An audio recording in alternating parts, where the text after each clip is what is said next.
My wife loves sunflowers, and as you drive into this property here that we have bought and we're developing and building our future on, there's one little patch of these flowers. I'm not sure what they are.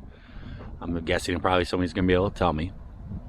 They're almost kind of like a weed, but they just growing right here, right at the entrance when you come in. I just actually went home to get some to do a little bit of work on a part I broke, and I picked a few of these and took those to my wife, and she just loved them. But they're right here at the entrance. And what's really neat is that when you look at things like that tree laying over, it's dead, it's laying over, but even in death there's beauty with it too. Hey guys, Larry here with L&M Homestead, and we're out where we're building a pond. Are we building a pond right now? No. This is we need a place to live before we can build a pond. But I need more fill. I actually need dry fill. The fill that I do have that I saved for finishing the driveway off, it's way too wet. We had a whole bunch of rain up here and it just became too wet. So I started clearing this all off the projected pond. And what happened is I ended up going to a men's breakfast at my church, the Hope Fellowship here in Houghton, and I guess you check it out. It's a really good place. But it's a very biblical teaching church. That's what we need. But I cleared all this off and I was at breakfast, and some of the guys asked me, hey, what's going on with the land? What you up to? And I told them, I started clearing out for where the pond's gonna go and stuff because I need to fill. And one of the guys there, he looked at me, he goes, you got a permit for the pond? And I was like, I need a permit to put a pond on my own land. And he goes, I know a guy over in Hancock, in the city across the river here in the canal. He goes, he dug a spot in his property, and it was pretty close to the canal, and they actually came in there and they fined him a whole bunch of money. I was like, So I did some checking around, and there's a department called Eagle, and it's like energy and something out there, environment, something, Great Lakes, something, I don't know what it stands for, something like that. Found out they're the ones who do that. You go through with a permit for a pond. So I looked all into it and everything else. It said in there you can get a consult before filling out the application, that maybe you don't need to fill it out. And so I contacted them, and they got back to me a couple days later, excuse me, and had a conversation with the gentleman. And he said, well, is there any creeks or anything around, any other ponds or lakes? I said, there's a small creek at the entrance to the property. And he said, are you going to be 500 feet away? Well, where I cleared it back there, that's probably within 500 feet. And I was like, I can make sure it's 500 feet away. He goes, well, okay. He goes, if you can make sure it's 500 feet, we're good. He goes, is the area a wetland? And contrary to what I can't remember who it was, but there was a couple guys a while ago in a bunch of videos they're all like, oh, that's swampland, and all this stuff. And I was like, you're watching the wrong video or something, because this is not swampland. But this is all cleared right now here and stuff, and I mean, it's dry as a bone. I mean, there's no willows or nothing. And I talked to the guy and everything, and I actually took a picture of it and showed it to him, and he goes, yeah, we don't have to worry about wetland. He said, okay. He says, looks like you don't need a permit. He goes, how big are you going to make it?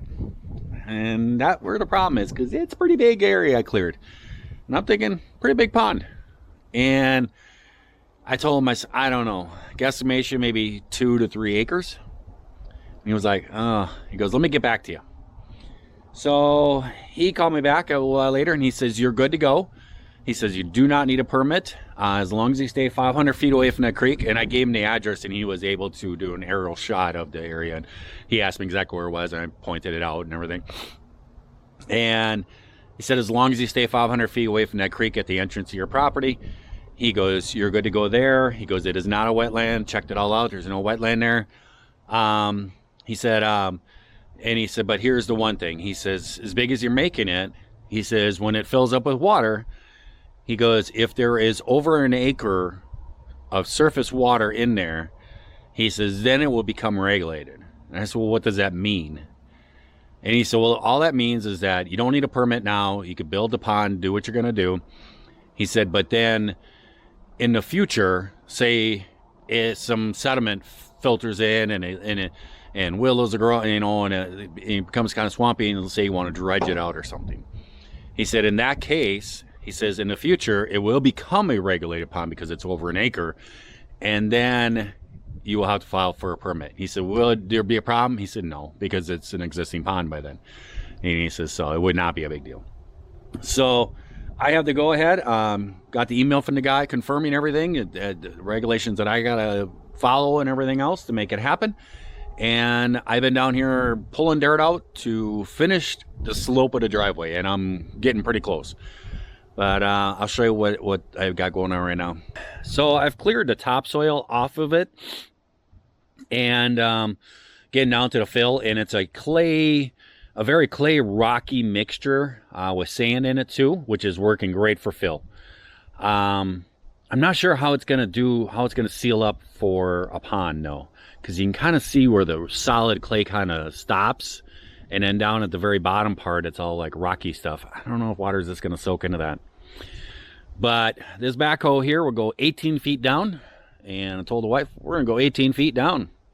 We need a whole bunch of fill up there on the landing, not just to finish the driveway, but I got to go down the sides of the driveway, slope all that, and then the whole area where the future house is going to be, getting all that. It's going to take a lot of dirt. And so this winter is kind of when I'm thinking I'll be doing a lot of this, moving this and everything. But right now I just need the fill that I need. And I was out here working and working hard on it and everything else. And I think I'm at like about 22 loads right now that I've loaded up. I think I'm more than that. I think I'm around 26 now. And I just use the hoe part, and they take scoops, and I got the truck parked right next to it, and I just keep loading it up. And as I go up, I'm kind of getting too fast for myself. And a couple times I've snagged the bucket up on the top of the dump truck. I come across and boom, I just bang into it a little bit. And I'm like, oh, stop that, stop that. And been trying to pay attention to it and everything else. And the last time I came up, and I don't know what I was thinking, came out, the bucket was like a foot lower than a dump truck, and I just banged into it. Didn't damage the dump truck at all. I went over to look, didn't even bend nothing on a dump truck. I'm like, okay. And then I swung the bucket back out here, and when I swung it back, well, that was like that. The hydraulic ram came right out, and the pin came out. So this is the pin that was in there, and it goes all the way across through here.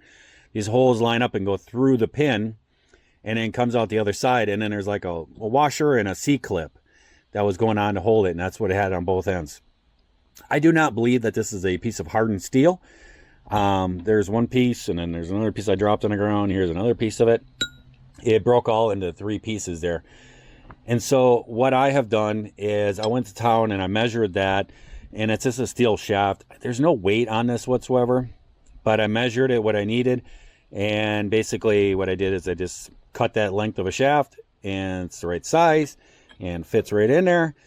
And I'm going to put a washer and put a cotter pin on there, and that should hold it. If it doesn't, then I'll have to order one. So I got to get this going, putting it in there. So this here is the one that came loose, and this here, a big pin here, is what fell out. And it lines up. I got that rod that I brought, I cut and everything. It's right flush with there. So now I got to get that into there. I should be able to just push the hydraulic here. Yeah, there we go.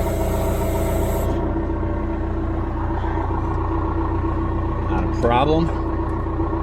Shut into place. Got grease on my hands. Might be a little bit too far.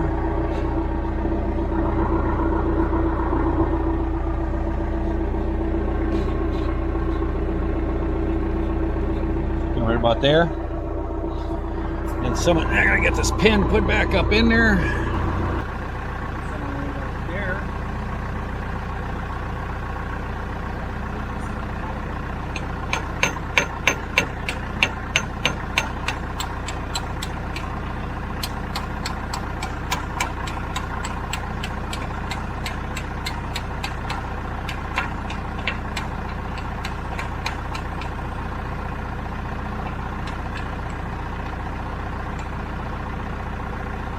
Go, got her through there. I got this washer I put on there.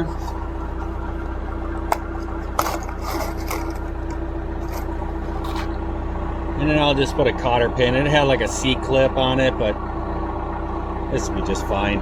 There's no force on it, except it just holds the pin in place. So I'll do that same thing for the other side. I don't have my usual mounts with me, so the magnetic mounts up at the container. I don't feel like walking up there. So you guys might shake a little bit. Let's see if we got our side by side, side to side back. Hey, there we go.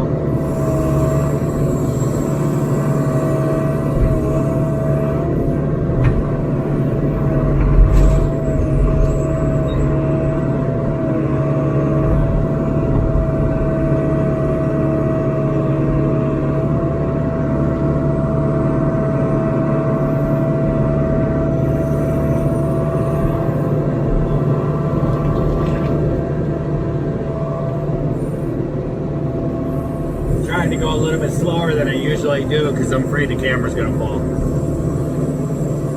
And I don't want to hit the back of my dump truck again.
Yeah, it didn't work as good as I thought. That mount is really bad. It was just constantly moving.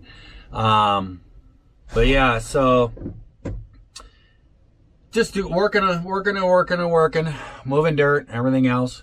Trying to get this going. I need to get this done so that I can get the rock in here to lay down on top of all this for making us a strong base to have a driveway on. So that's what I'm working on. That'll be the next step, is getting a rock coming in here and everything else. But those flowers that were in the beginning of the video, and it reminded me of two things. It reminded me of my wife and her beauty, and she loves sunflowers, and it was just like a little patch just growing right there when you come in. It was just kind of like, hey, here we are. And so it was neat and stuff. And I liked it, and I told her about it yesterday, and she hasn't had a chance to get out here. We've kind of switched a little bit. I'm doing a whole bunch of hours out here. I'm basically focusing very hard out here, and and she's taking a little bit extra work in the business and stuff. So that way it frees up so this can get done, because we're running out of time. So she's not able to get out here as much to work with me and everything else. And I'm basically just plugging away as fast as I can and as hard as I can. I have rain coming tonight. It has sprinkled a little bit. It was sprinkling when I started to record this, but it's ending now. But I think it's supposed to rain a little bit tonight, and then tomorrow and the next day, I think it's supposed to chance of some rain showers and stuff. So I need to get all this dirt laid in there so that it can pack all in. And that's working really well with that new vibrator, the compact vibrator. Working really well. I did a big section of it yesterday and compacted it. Walked across it. It was perfect. It was nice and firm and everything else. I got here this morning. I needed to go get some grease tubes to grease the equipment here before I started for the day. And it was up in a container. I drove my truck right across what I laid yesterday. Didn't even sink in and all. And I was like, okay, this would have saved me a lot of time, because I don't know if I explained it or not, but I go through each piece of equipment as they get heavier, driving it across there and packing it in. And that's how I've been doing it. And it's worked, but it's been a lot of work and a lot of time. And I don't have the time anymore.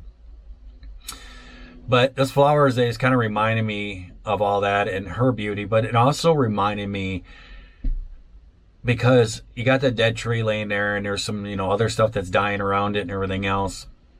And right now, going through this with Charlie Kirk, the thing is that it was a horrible thing. Not because of who he was or what he stood for or anything else. He was a human being created in the image of God. And he was out there being God's servant. I know a lot of people say that he's just argumentative, just trying to cause trouble and all that. No, he's given the facts, and he would sit there and talk to people, and all he wanted to do is just say, talk. Let's talk about it. Let's figure this out. That's what colleges are for. He would go to colleges. He had all these different programs he would do, but he would just try to talk to people and saying, we can figure this out by talking, and maybe you got something I'm not understanding. You can help me with it. Maybe I can help you understand something that you haven't looked into. And it was really astounding, because I've watched a lot of his videos. He was an astronomical, smart young man. And I have watched a lot of his videos on his rise and everything else. And I've always really pretty much agreed with all the things that he said. And then you get these people that were just be kind of crazy and yelling stuff at him. I mean, there's people that try to fight him and stuff. There's people that come up there and do rude gestures at him and stuff, try to throw him off a game. I don't know, but they can't. They try to say something, but then he's like, no, that's not true. Here's the actual facts. And he would give them all the information and stuff. And they go, well, and he would just try to get the information out there to make things better. And I agreed with a lot of things he did. Even if I didn't agree, it's still a horrible thing.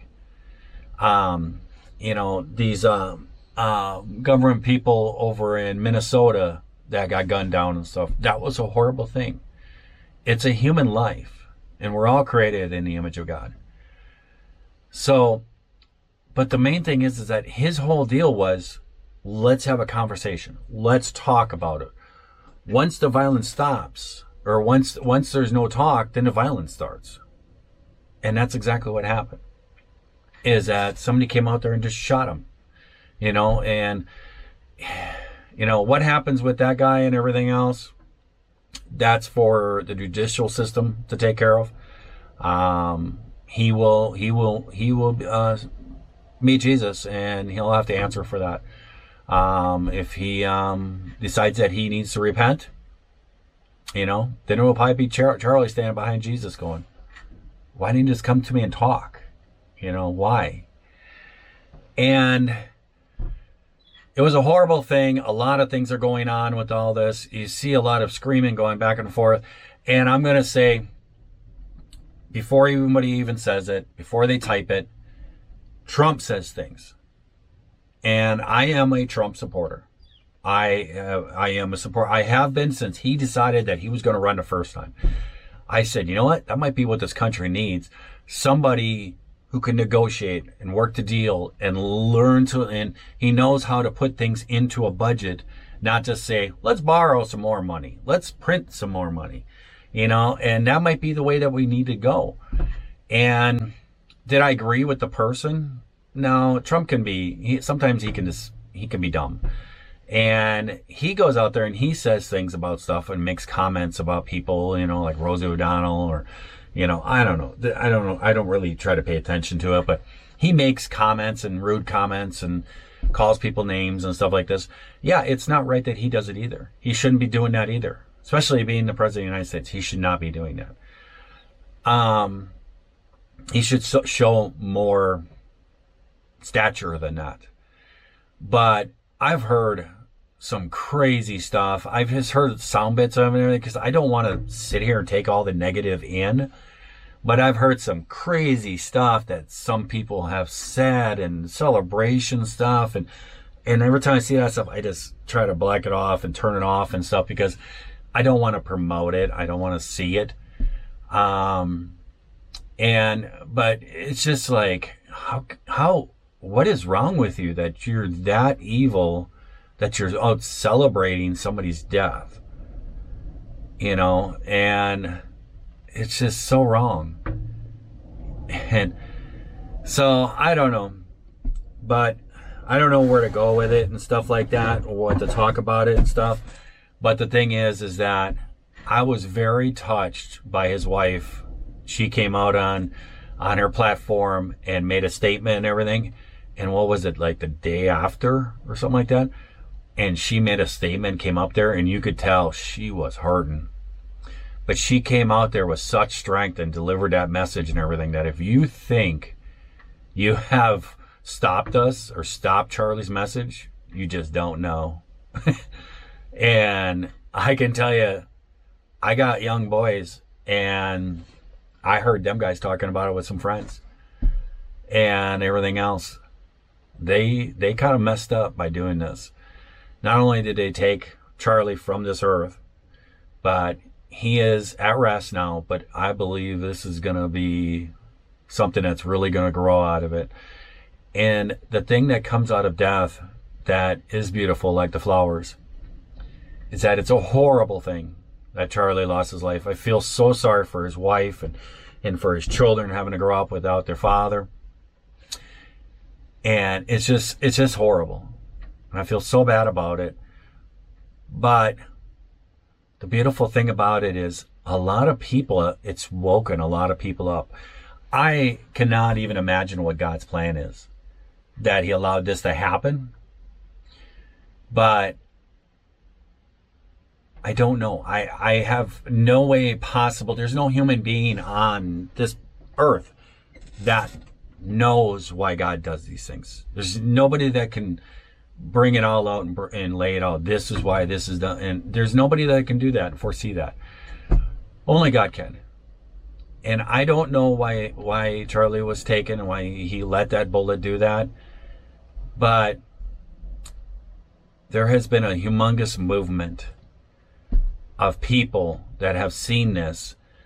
Some people never really even heard of Charlie. I've heard of reports of people, I never really follow it. I hate political stuff. I just don't even tune into it. But then when this happened, they've been going back and looking at what he was talking about and everything else. And one of the main things that he always said is that the greater thing is my faith and my assurance in Jesus Christ. And that was the thing that he always said was the most important. And he spread the faith all the time when he would talk to people and everything else. And they would say, oh, what made you come up with that? And then, well, it's from the Bible, and he would talk about it. And people come up to him. So you're a Christian? Yes. I gave my life to Jesus Christ, and I have been just, abundantly rewarded for that. And I don't know, but I have heard such reports. I have seen it here that this last Sunday, so many people said they went and looked at the videos, but then also people said, I need to get back to church. I don't know what the reasoning is. I can't fathom to think it, but so many people have seen this happen and have got a glimpse that there is such evil in this world. We are living in a broken world. And they went, oh my goodness, maybe Charlie was right.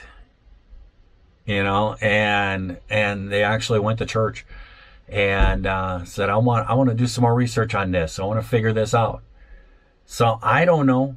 I don't know what the reasons are. I'll never be able to fathom, but I have seen the beauty come out of this. And I know that's no consolation whatsoever to his wife or his children or all of his close friends and everything else. I mean, he was taken way too soon. And he has such a future. But there is a greater plan in play.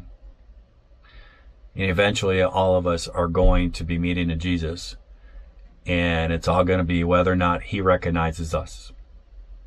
If he says to, I do not know you,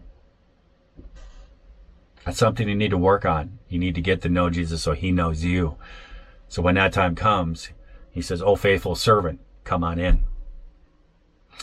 So, yeah, it's a horrible time. And I've done a lot of reflection on it and everything else. Charlie Kirk was just a man. He was a really bright young man. And he had such a future, and it's a shame that he's gone and everything. But more importantly, is about Jesus. It's about God's plan. And he brought that out and got that to so many people.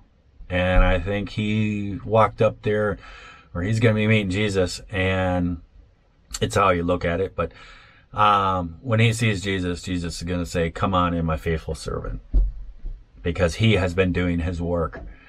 And yeah, my heart's just torn for his wife and children, though. It's such a shame. What a cowardly thing to do.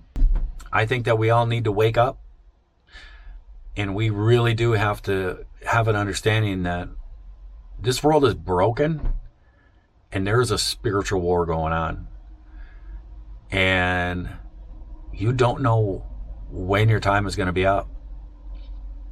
When you walk up to Jesus, is he going to say, come on in, my faithful servant? That's something to think about. It's something to think about where you are and where your path is right now. So I'm going to get back to work because it is supposed to rain, and I got to get this dirt down, and I got to get it compacted before it rains. Otherwise it turns all mud and muck. So I got to get back to working, and I will talk to you guys a little later. Bye. Well, guys, this video seems to be all about the backhoe broken down. And this kind of stuff happens. You're using equipment a lot and everything else. Things go out, things break. It happens. It's just maintenance and keeping things going and stuff. And I was doing it last night. I was working till dark. And one of the last loads, I was thinking, maybe a couple more loads. I was thinking I might get another 2 loads out of where I'm parked here, and then I would go up and take care of leveling off the driveway and compacting and everything before it got dark. And this line right here blew right behind that little bracket, and I probably would think I know why, because this is loose and this is probably moving around, and it wore through the hose. So it's my own bad that I did not put a bolt in there and tighten that up. It is what it is. But the big problem is that I just went through all this with the Ford tractor and put a ton of hoses on that and paid that bill, and they even gave me a deal. They cut me brakes and everything else, but it still was very expensive. And I have looked at alternative methods. I've always thought that I would get myself my own deal, big hydraulic press to make hoses and everything, just like what they had there and stuff. I started looking them up, and they're like $5,000-$10,000. Well, I went online and I've looked, and you can get this little one. It's operates by hand and stuff, and it does from an 1/8-inch hose all the way up to a 1-inch hose. I think that would cover pretty much everything. There might be a couple little cases that I need something bigger, but it would cover everything. And I saw lots of videos that they work actually well. But they got this hand pump thing on them, and everybody's saying that's really a pain in the butt. It's like 130 pumps or something per fitting you got to install, so it's quite a bit, and it'll tire your arm out quick. And I saw some guys how they retrofit a air to hydraulic pump from like Vivor and put this thing on there, and then you just push the button and it does it for you. So I said, oof, I think I'm going to order me one, because I don't want to have a hydraulic hose break and then I have to go get it fixed and pay this crazy amount of money. I might as well be doing this so that I save money every time. And I'll pay for the machine and everything else. I paid like $3.99 for it, so it's coming. And I got a thing yesterday, an email saying, hey, it's been shipped and stuff, should arrive on Monday. Well, it's Friday today, and last night I blew the hose. And this hose is probably 9 feet long. My guesstimation is this hose will probably cost, I don't know, probably $500 for this hose to get a new one made. And I looked online, you can buy this hose and everything, and this hose is about $1 a foot, where in town I'm paying like over 10. It's like 11 something for a half inch. This is 5/8. But and the fittings are where the real money is, on the ends, and I can get these fittings super cheap. So it was kind of bad timing, because it blew, and it's like, okay, I got this thing coming, and I looked at it and it says it's gonna be delivered Monday. I can't sit around and wait, because I have a very nice weather window right now. We're supposed to not get rain for like over a week, so I can get this driveway completed and landing in. I have the time right now. If I wait that long, we're getting into fall, it's gonna start getting wet and rainy and everything else, so I can't wait. So what I'm gonna do is, I am not gonna pay that exorbitant money, at least I'm gonna try not to. What I'm gonna do is, I'm actually gonna pull the hose off, find where it blew the little hole where it wore through, cut that, and I'm gonna do something really bad. I'm gonna go get me a flared fitting, like a brass flared fitting for like water lines for houses and stuff, and that you could put into like PVC pipes and stuff, and PEX piping. And I'm going to try to smush that in there, hammer it in, and get as tight as I can, and smush it in there, and put a bunch of hose clamps all on it and everything else, and see if it'll hold, because I need to get the size of it and everything. And once I get the size of it, then I'm gonna turn around. I got the thing coming on Monday, and I'll get the right hose ends I need coming, and order some bulk hoses up and everything, and then I can make my own hose and save a bunch of money. All right, this is just with the tractor idling. Let's see what she does here. So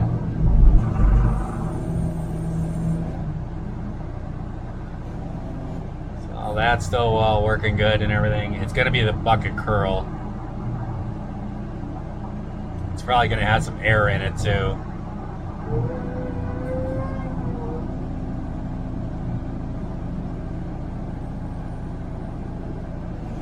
Oh, there it went. Well, attempt number 2. It's a brand new line. It hurt me to do it. Got oil all over my window, so it's kind of hard to see out. Don't want to open the window, it'd be louder out. Let's see what she does.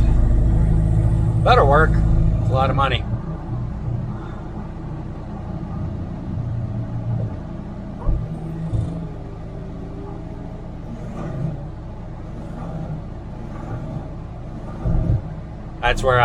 That's where I blew before, because I pulled it in, and then I gave it a little bump on the hydraulics to see if it would hold, because you got to figure there's a lot of force curling the bucket down there in the ground. And that's where she blew. All right, we're back in business. Well, guys, I am 99% done with putting down this base for this driveway. I just dumped the last of my fuel in to the backhoe here. The dump truck sitting over here is on an 1/8 of a tank, but I was running out of fuel with the backhoe, and so I just filled it up. It's getting I don't know, 6:30 or so, the sun's starting to go down. But I am 99% done. I need maybe 2 loads more, at least 1, maybe 2. So, and to do that, I need to make a little bit of a cut over there. I gotta do some different things. So I'm gonna wait for tomorrow and stuff, and I'm just gonna call it a night. Get home by 7:30 or so. Do something earlier. But all that stuff I talked about, all the stuff that's going on with Charlie Kirk and his wife and Turning Point and all this stuff, and I talked about a little bit of that in the beginning, and I just don't understand it. I don't understand why people just do that, but it'll go through the way it is. But I mean, since then, it's been what? The ice places are getting shot at. The guy goes and attacks a place, and it's just so messed up, because it's like, I listen to the radio and these machines all day long, running his machines and stuff, and I have the radio on, and it's a country station I listen to, and it's a ABC affiliate, and so ABC comes on everything news all the time, and they're sitting there going about those ice shooting out in Texas. They're going, yeah, the authorities are trying to see if this could be linked to something else the guy wrote on the bullets. So I don't know, I think somebody else just did that too, so I think it could be kind of brought up by something else. What do you think?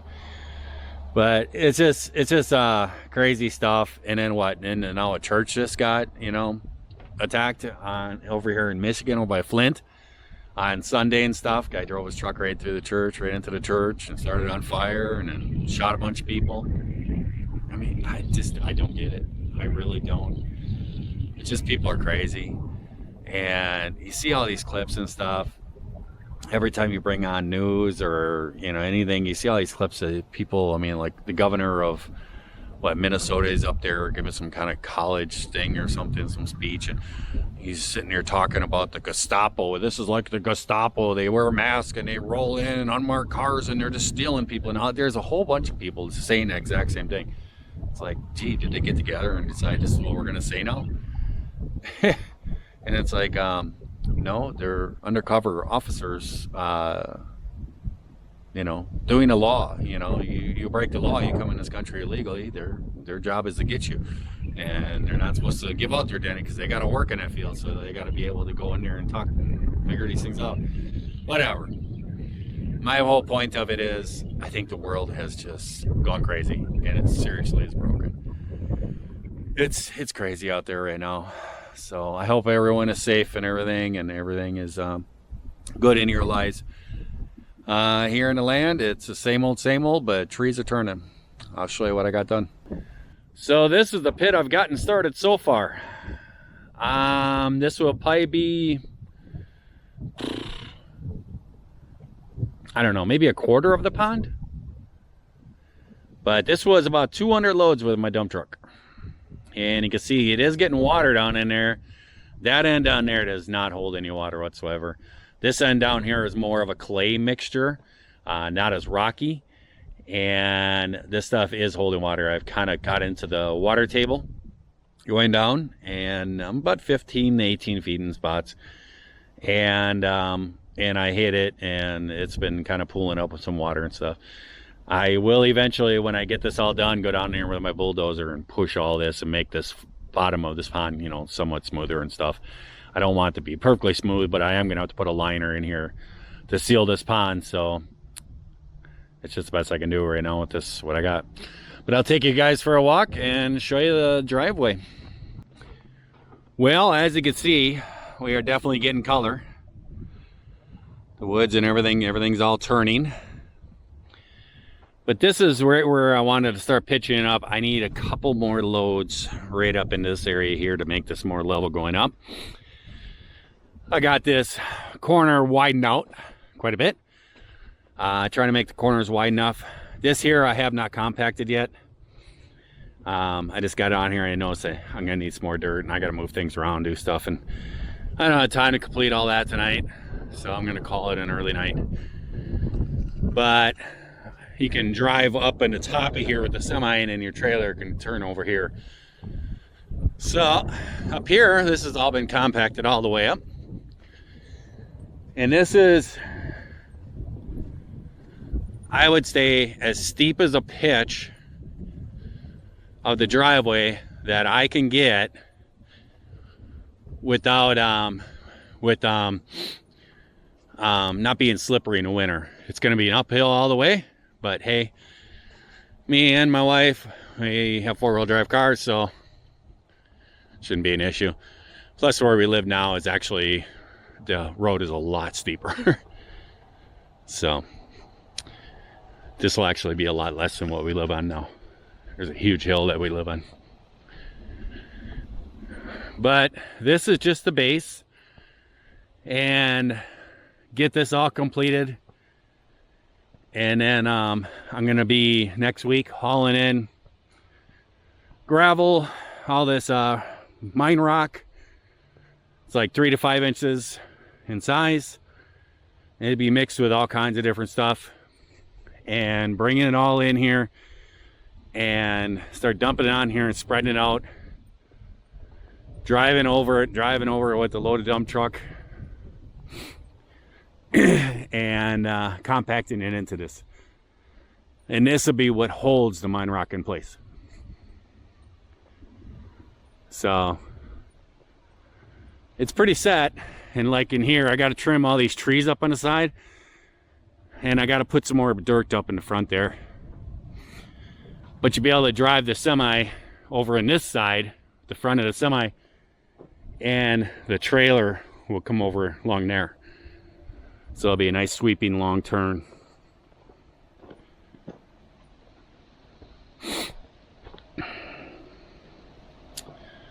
I gotta get dirt done in here to build this up, and then trim those trees all the way up along there and stuff. I'll take you up to the top. So we're up on the top now, and I've gotten most of that pushed off and everything else, letting it all dry out and stuff. I got to do some more leveling over on that side, and I have trenches dug in here coming off of this to help the water go, and I've been pitching those to drop 1/4 inch per foot, and then I have some rolls of drain tile down there, and I'm going to lay that drain tile down in those trenches coming out here from this whole landing, so that when it does rain up here, even with the gravel and all this stuff, the water doesn't sit up here. It will go down, and I'll put that drain tile in the bottom of those trenches, and then fill them in with gravel and stuff like that, so the water can go down in there and then flow it out. So that's what all those are about. So we're almost there, almost ready to start bringing the rock in here.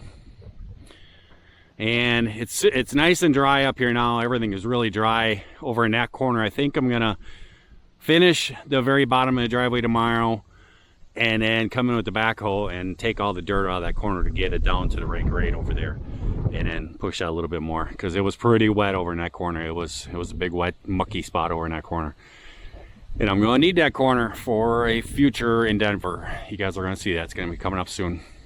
So standing at the top looking down here, you can kind of see the pitch of the driveway. It's not going to be crazy. This is what I've been after the whole time. I'm going to tell you guys, I have hauled over 200 loads out of where the pond is already, up here to build this, to get this right. And we did 200 loads with that, taking that hill out too. So it was a lot of loads. And all of this, I'm sorry if the wind is really bad, but all of this has to be filled in, and that's a future thing. I'm not worried about this right now. And all that down there has to be filled in. So not too worried about that at the very moment, but this here at least lets the gravel get in here, because my problem is the well guy might call.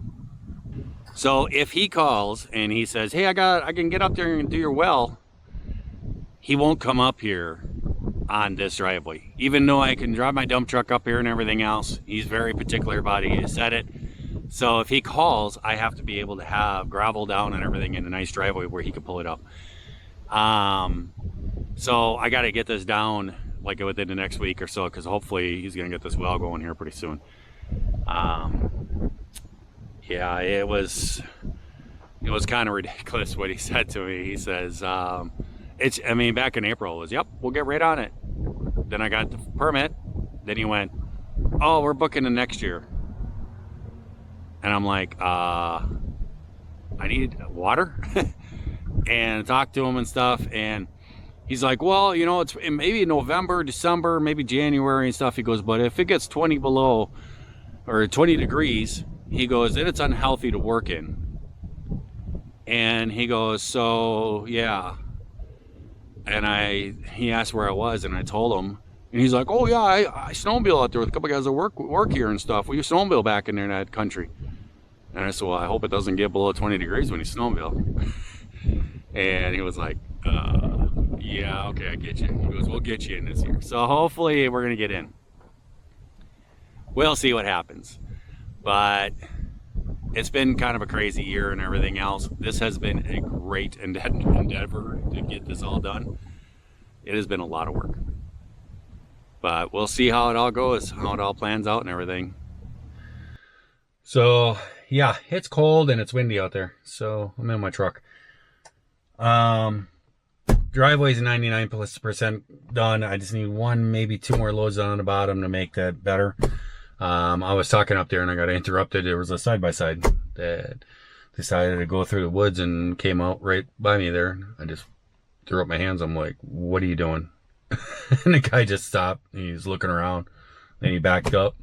Then he smashed up the back of his four-wheeler backing into a tree. It's like, stop trespassing, you know. It's been pretty good. There's been a couple instances. Not too bad this year, but it's been pretty good. But hunting season's coming up, and I know it's going to become an issue. I know there's going to be guys coming through here and stuff like that, and I'm going to have to keep an eye on it. But, yeah, so that's 99% done. I kind of had to shoot this now. Couldn't completely finish it.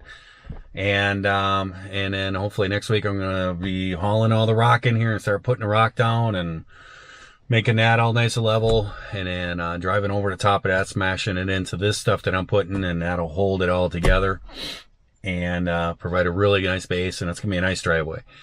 I do have to go down the sides of this driveway, the main driveway here. Basically, that driveway I built is a 1/4 mile long. The driveway that was already established here that has all gravel and everything else that I'm parked on right now is all good and everything. It was from where it split back there. That was basically just a four-wheeler trail that people had made over the years and stuff. And I turned it into a driveway, and it took a lot to do that. A lot more than I thought. But it seems like that's everything, isn't it? But that's all in there now. And so I built a driveway 1/4 mile long. Though from where we're building up there to the front gate of the property is a 1/2 mile. I've had to measure it because my wife kind of really wants to have electricity back there, have the electric ran back there and stuff, and be put on the grid. I don't want to.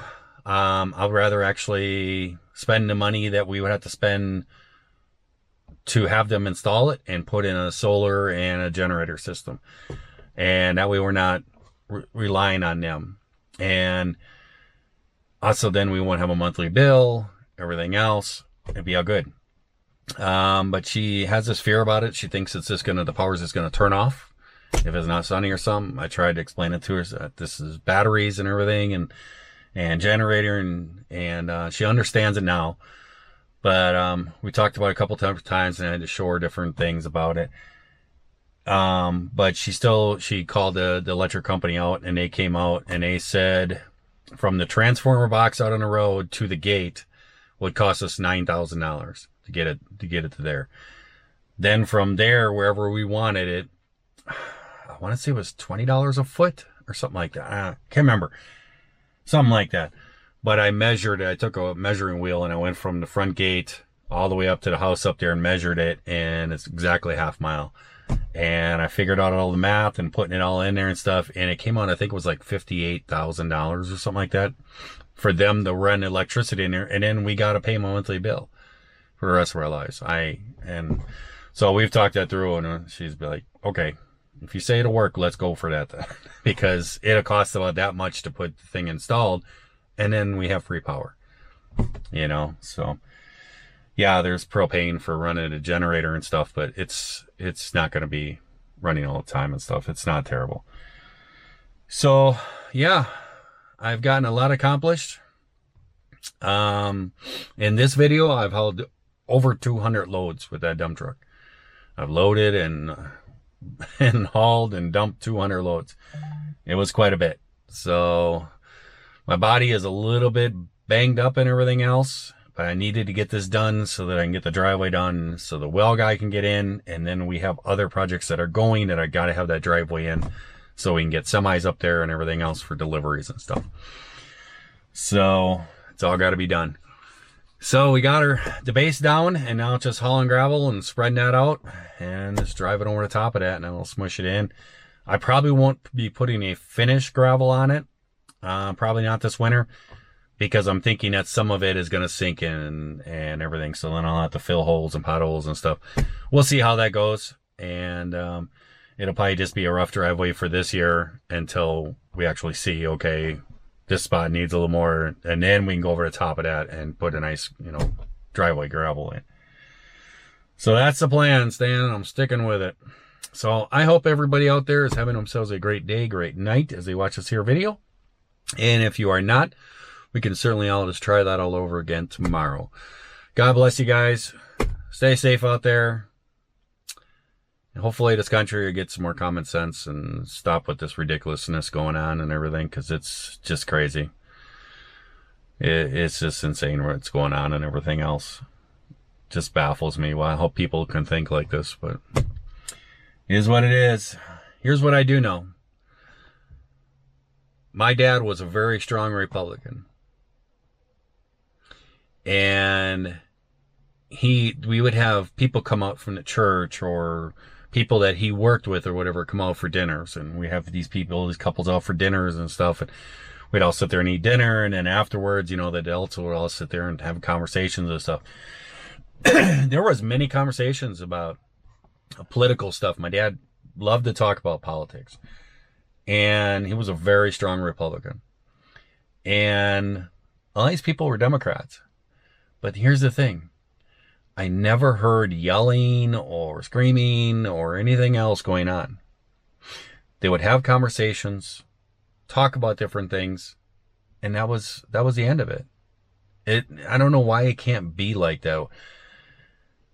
I don't know. I can't figure it out for the life of me, why people have to yell and scream. And I mean, I'm guessing that I'll probably get some comments and everything else from people and everything, tell me how wrong I am and blah, blah, blah, and probably some nasty stuff.